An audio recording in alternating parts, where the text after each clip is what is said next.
Epione pain management and regenerative centre. ఇక మీ నొప్పులు శాశ్వతం కావు. బాన్స్వాడ మెప్పానందు నేను ఇన్ఛార్జి టీఎంసీగా వర్క్ చేస్తున్నాను. ఇక్కడ మన యొక్క బాన్స్వాడ పట్టణంలో 530 సంఘాలు, 23 సొసైటీలు నడుస్తున్నాయి. ఇందులో వచ్చేసి 5280 సంఘ సభ్యులుగా పనిచేస్తున్నారు. గడిచిన 2023-24 ఆర్థిక సంవత్సరంలో 170 సంఘాలకు 20 కోట్ల దాకా లోన్ ఇప్పించాము. మనకి స్ట్రీట్ వెండర్ అనే ఒక స్కీమ్ కూడా నడుస్తుంది. దాంట్లో కూడా రాష్ట్ర వ్యాప్తంగా మనం 100% అయిపోతున్నాము.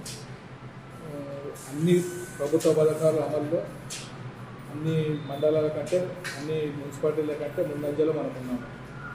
మన దగ్గర వచ్చేసి కింది స్థాయిలో ఆర్పీలు కానీ, సొసైటీల్లో ప్రజలకు ఇబ్బంది కలిగించే కార్యక్రమాలు ఏమున్నా కానీ, ప్రజలకు వ్యతిరేకమైన కార్యక్రమాలు ఏమైనా చేపట్టినా కానీ వాళ్ళ తరపు నుంచి మేము వాళ్ళకి ఎటువంటి ఇబ్బంది రాకుండా చర్యలు తీసుకుంటాం. ఎవరైనా కానీ తప్పు చేసినా, డబ్బులకు చేసినా కానీ అటువంటి మా దృష్టికి వస్తే మాత్రం వాటి మీద కఠినమైన చర్యలు తీసుకుంటాము. మా పై వారికి వాళ్లకు రిపోర్ట్ పంపిస్తాం.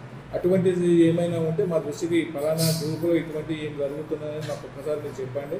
ఆ సొసైటీకి సంబంధించిన పూర్తి సమాచారము మళ్ళీ థర్డ్ పార్టీ వెరిఫికేషన్ కంప్లీట్ చేసుకొని వాళ్ళ మీద మేము గట్టి చర్య తీసుకుంటాము. దానికి సంబంధించి మా పైన మా పీడీ గారికి కూడా మేము సమాచారం పంపిస్తాము. ఏమున్నా కానీ అటువంటి ఇంకొకసారి రిపీట్ కాకుండా చూసుకుంటాం. నమస్తే అండి. ఇది వ్యాపారం గురించి కాదు, ఓటు గురించి. ఎన్నికల్లో ఓటు వేయడం మన హక్కు మాత్రమే కాదు, కర్తవ్యం. ఎంతో మంది మహా నేతలు శ్రమించి ప్రాణత్యాగం చేసి ఈ అవకాశాన్ని మనకిప్పించారు. అందరూ ఓటు వేద్దాం. ఎందుకంటే ఓటు హక్కు ఊరికే రాదు. నా ఓటు ఎవరికో తెలుసా? అది సీక్రెట్ అండి.